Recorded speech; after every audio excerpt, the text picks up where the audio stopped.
ओम नमः शिवाय. हर हर महादेव. ऑलराऊंडर या मराठी यूट्यूब चॅनलवर तुमचं मनापासून स्वागत आहे.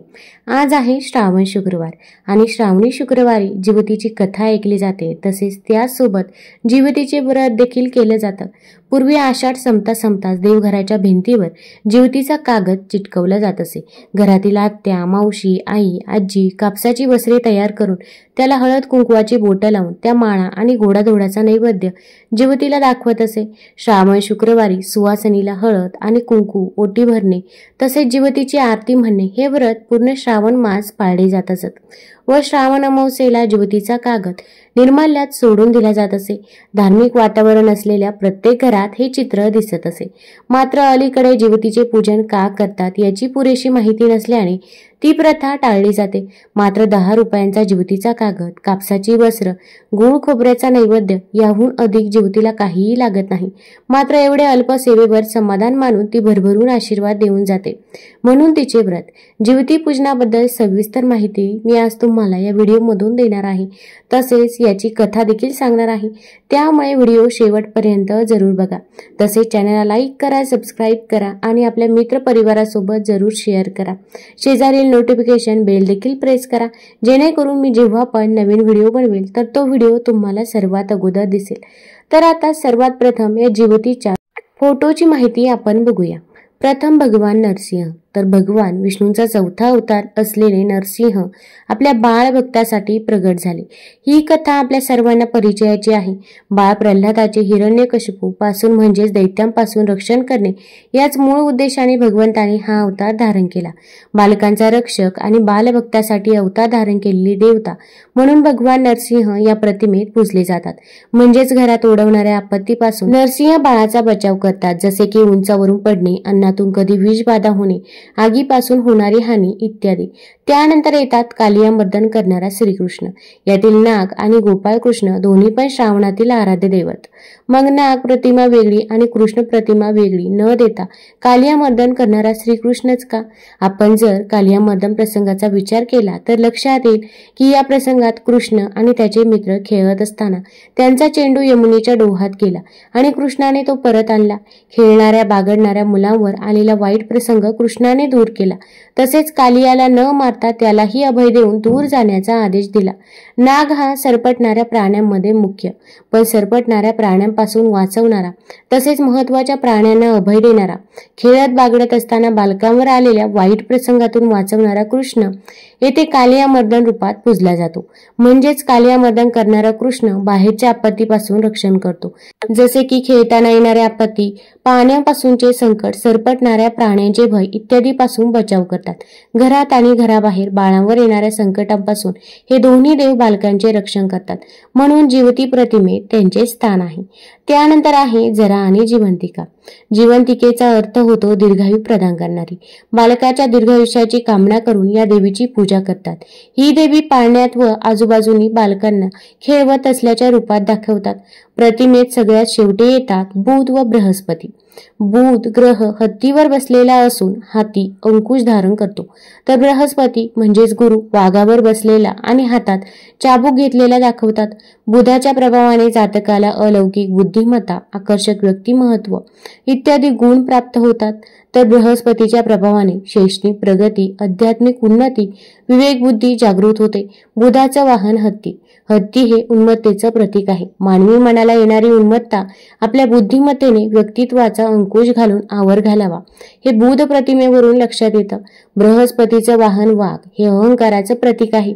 मानवी मनाला अहंकार लवकर चिकटतो. अहंकार मानवाच्या सर्व प्रकारच्या प्रगतीमध्ये व आध्यात्मिक साधनेतही बाधक ठरतो. त्यावर आपण ज्ञानाच्या गुरुकृपेच्या आशीर्वादाने ताबा मिळवावा हे बृहस्पती प्रतिमा आपल्याला शिकवते. म्हणूनच बुध, बृहस्पती त्यांना सुद्धा जिवती प्रतिमेत स्थान मिळालं. एकूणच क्रम लक्षात घेतला तर प्रथम रक्षक देवता, नंतर जन्मलेल्या बालकाचे रक्षण व दीर्घायुष्य करणारी देवता आणि नंतर व्यक्तिमत्व प्रभावित करणारे ग्रह देवता, असा हा जिवती प्रतिमेचा क्रम. एका मातृशक्तीने दुसऱ्या रक्षक व पालक शक्तीचे केलेले पूजन म्हणजे जिवती पूजन. जगातील सर्व प्राणी मात्रांच्या उज्ज्वल भविष्याची रक्षणाची प्रार्थना म्हणजे जिवती पूजन. तुम्ही देखील जिवतीचे पूजन करा. गंध, पुष्प, धूप, दीप, दूध साखरेचा नैवेद्य दाखवा. घरातील मुलाबाळांना नमस्कार करायला सांगा. त्यांना दूध साखरेचे तीर्थ द्या व श्रावण संपल्यावर याचे विसर्जन करा. आता आपण जिवतीची कथा काय आहे तर ते बघूया. एका शुक्रवारा तुमची कहाणी. आटपाट नगर होतं. तिथे एक राजा होता. त्या राजाला मुलगा नव्हता. तेव्हा राणीनं एका सुईणीला बोलावून आणलं. अगं अगं सुईणी, मला नळवारी सुद्धा एक मुलगा गुपचूप आणून दे. मी तुला पुष्कळ द्रव्य देईन. सुईणीनं गोष्ट कबूल केली. ती त्या तपासावर राहिली. गावात एक गरीब ब्राह्मणाची बाई गर्भार राहिली. तेव्हा ती सुईण तिच्या घरी गेली आणि तिला सांगू लागली की बाई बाई, तू गरीब आहेस, तुझं बाळणपणाचं पोट दुखू लागेल तेव्हा मला कळव, मी तुझं बाळणपण फुकट करेन. तिनं होय म्हणून सांगितले. नंतर ती सुईण राणीकडे आली. बाईसाहेब, आपल्या नगरात अमुक अमुक गरीब ब्राह्मणाची बाई गरोदर आहे. तिला नुकताच 2रा महिना लागला आहे. लक्षणं सर्व मुलाचीच दिसतायत. तेव्हा आपल्या घरापासून तो तिथपर्यंत काही कळणार नाही असं एक गुप्त भुयार तयार करावं. आपल्याला काही दिवस गेल्याची अफवा उठवावी. मी तुम्हाला नाळवारीचा मुलगा आणून देईन. असं ऐकल्याबरोबर राणीला मोठा आनंद झाला आणि जसजसे दिवस होत गेले त्याप्रमाणे डोहाळ्याचं डंब केलं. पोट मोठं दिसण्याकरता त्याच्यावरती लुगड्याच्या घड्या बांधल्या. भुयार तयार केलं. 9 मास भरताच बाळंतपणाची तयारी केली. इकडे ब्राह्मणी बाईचं पोट दुखू लागलं. सुईणीला बोलावं आलं. त्याबरोबर तुम्ही पुढं व्हा, मी येते म्हणून सांगितलं. धावत धावत राणीकडे आली. पोट दुखण्याचं ढोंग करायला सांगितलं. नंतर ब्राह्मणाच्या घरी आली. बाई तुझी आहे पहिली खेप.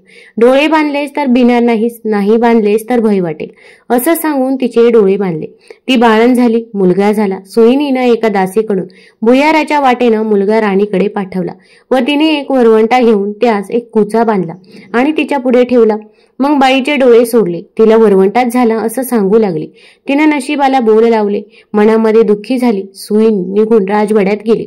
राणी साहेब बाळंतीण झाल्याची बातमी पसरली. मुलाचं गोड कौतुक होऊ लागलं. इकडं ब्राह्मणबाईने नेम धरला. श्रावण मासी दर शुक्रवारी जिवतीची पूजा करावी आणि नमस्कार करून म्हणावं, जय जिवती आई माते, जिथं माझं बाळ असेल तिथं खुशाल असो असं म्हणून तिनं तांदूळ उडवावे. ते या मुलाच्या डोक्यावर पडावे. हिरवं लुगडं नेसणं, हिरव्या बांगड्या लेणं वर्ज्य केलं. तसेच कारलीच्या वांडवाखालून जाणं वर्ज्य केलं.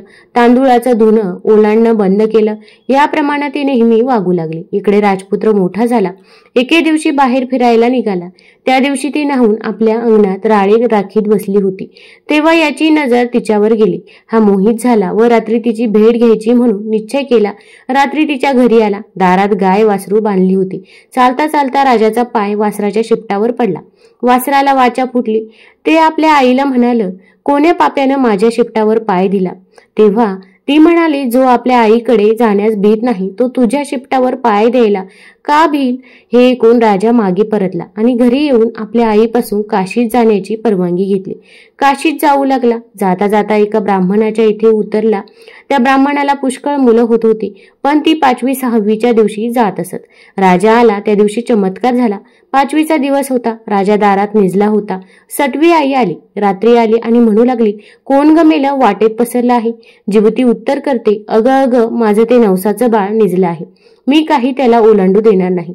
मुलगा आज जाणार म्हणून त्या मुलाचे आईबाप चिंता करत बसले होते. त्यांनी हा संवाद ऐकला. इतक्यात उत्तर रात्र झाल्यावर ब्राह्मणाने येऊन राजाचे पाय धरले. तुमच्यामुळे आमचा मुलगा जगला.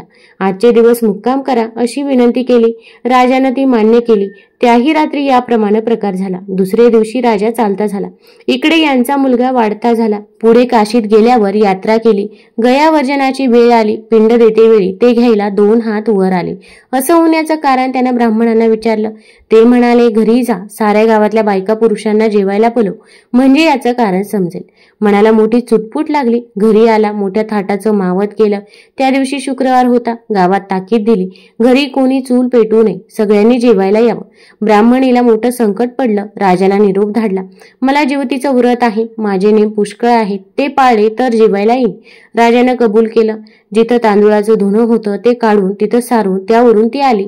हिरव्या बांगड्या भरल्या नाहीत, कारल्याच्या मांडवाखालून गेली नाही. दरवेळी जिथं बाळ असेल तर तिथं खुशाल असो असे म्हणे. पुढे पानं वाढली. मोठा थाट जमला. राजाने तूप वाढायला घेतलं.